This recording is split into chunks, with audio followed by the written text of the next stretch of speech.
personal goals.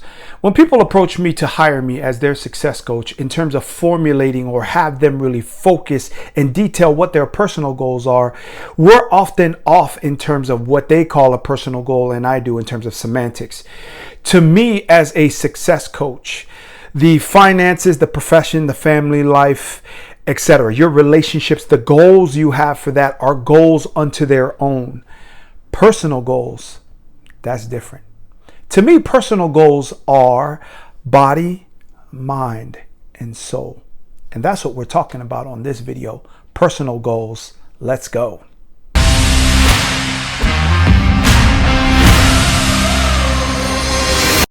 Personal goals. What are they for you? When I first take on a client or a client inquires about what my services are, I explain to them really quickly that I feel that personal goals is a goal unto itself.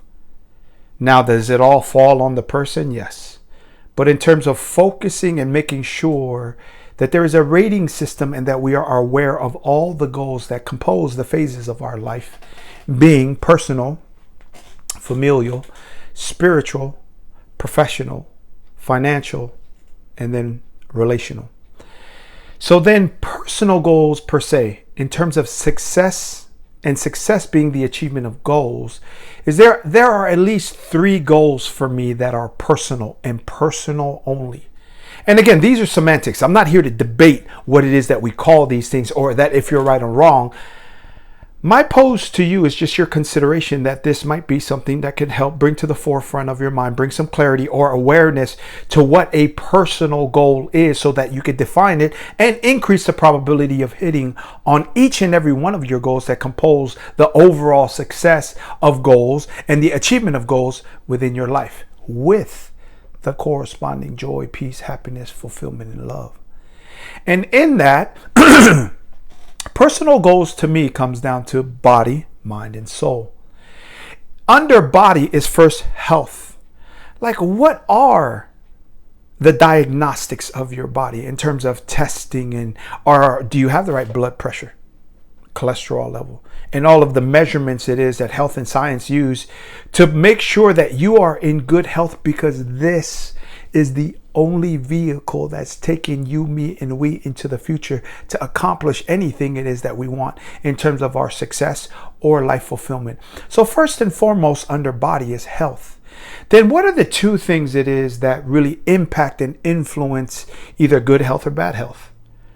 It has less to do with exercise and more to do with diet. In terms of my approach, my belief, my studies, and my experience in trying to have the best body it is that I can be in terms of not just looking a certain way. I mean, you got to admit, even if this is the first time you ever seen Viliami Tuivai, I mean, I might be the skinniest Polynesian you ever seen. So in terms of not just health and then diet so that you look a certain way, but then health-wise that you are a certain way in terms of the measurements that are exact. And that also so many people jump first and foremost to the exercise, where exercise is only like 20% of it, 25% of it, if that. But 80 to 75% of it is the diet. What we ingest in terms of nurturing our body and a medicine to heal and regenerate our body is what we need to be taking a look at. That we're eating the right foods and making sure that we understand, gut health and all these things. These are essential and vital to be a champion in life, or you're not going to be around very long. And what most people call exercise is number 3. I call activity. Staying in a discipline and a consistent, constant state of motion and activity.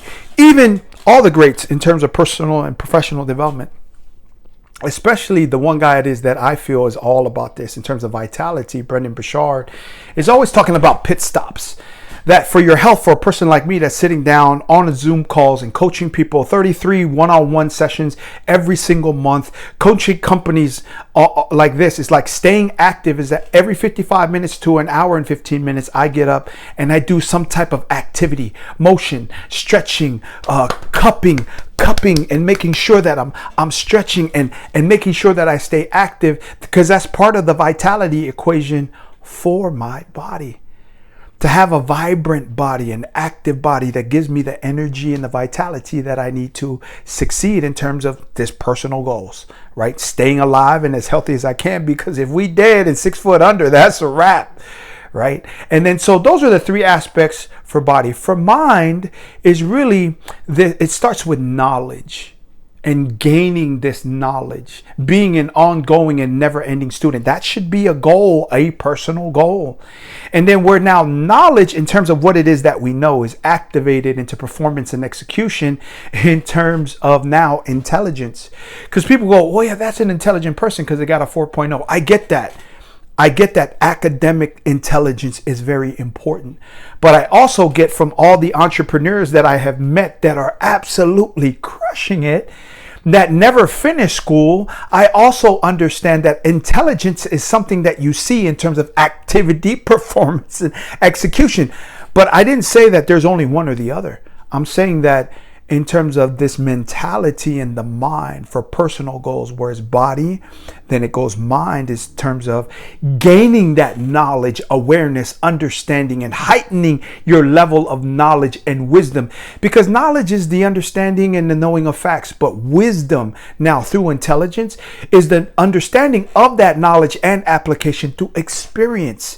And that's why experience is king and action is king, because you need all those other things, but without action, none of it means anything. Without the verb of what you know, it doesn't equate or amount to anything. It just stays in terms of potential.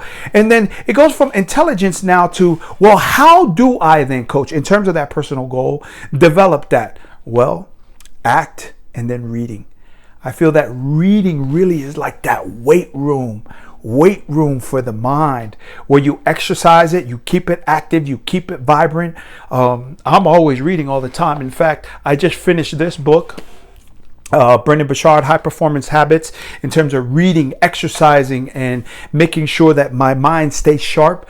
I'm also just finished that, and I'm reading his other book, The Motivation Manifesto, also by Brendon Burchard. And I have all other books, and it's by my bedside. That's why it's not here right now. And I love reading. You can just see the books here, from the Bible to Audacity of Hope by Barack Obama, 30 Days to Live by Terry and Carrie Shook. I mean, 30 Days to Live. You want to sharpen your mind and bring a level of awareness, knowledge, and intelligence to your mind that if you only have 30 days to live, see, only reading gave me that type of knowledge that equated to intelligence, that you better focus up, because if you only have one life to live, and what if you only had 30 days, then now you do addition by subtracting all the bullshit out of your life that doesn't matter, right? So I only gained that by reading and then experience life. So action. So how do I better my mind? Is by action and by the execution and the doing and the trying of things, is where you get this mental toughness to fail, have setbacks, right? Embarrassment, and then have the haters and your own self-doubt challenge you, but yet because of action, right?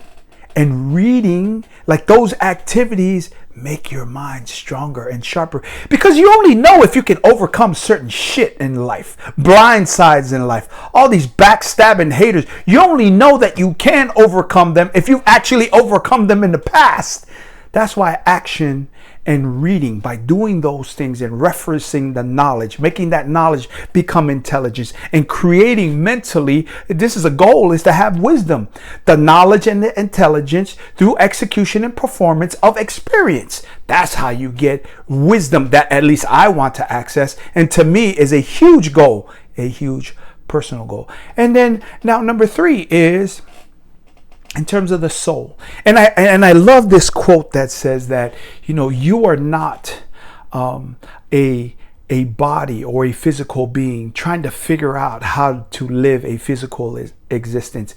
You're actually a spiritual being trying to live a physical experience. That's what I'm trying to say, is that you're not just a physical being trying to figure out how to be spiritual. You are actually a spiritual being trying to figure out and navigate this physical experience. And I will say this because of this. Write this down for even me saying it off, and I do apologize about that. But in terms of the soul, what are the goals for personal goals for the soul? Write down this word, lifespan. And in your lifespan, you and I, so I was born in 75, and in my age group is supposed to live between the ages of 65 and 100. I think it's actually 85, but I've seen so many people live to be 100 that was even in the decades before me, which is only supposed to be living till 55 to 65, right? So I just added and buffered that. But in that, so even if I live for 100 years, for those people that were born in the 70s, eternity is a lot longer than that. So we can't miss on the goal of the afterlife. If you believe in that, if you believe in the universe, reincarnation and all that, that's still the next life. Or if you just believe in the universe and that when you die, it's over, right? What is your plan for that? What kind of over is that? For me, in terms of my faith, I believe in heaven and hell. And I believe, and that's not for you to believe like I believe. It's just that what is my plan for eternity? Should that be my belief? Because living anywhere between 65 and 100 years is one thing, but eternity, that is a goal to make sure that there's a plan for eternity. In that, that's what I believe personal goals are in terms of body, mind, and soul. Activate that into your life or think about it that way. And again, I'm not trying to tell you what to think, but that just only to stir your heart, mind, and soul so that you can become aware of the options and maybe ways to think that you haven't before. If you like this video, please smash that like button, comment, and then also please subscribe, because every single day when you jump on here on YouTube, you're going to hear me talking about these two things. Aspects, life lessons, approaches to life in terms of excellence and this championship mindset, but really how to work to be your best and live your best life. I'm Coach V. I will see you on the next video. Peace.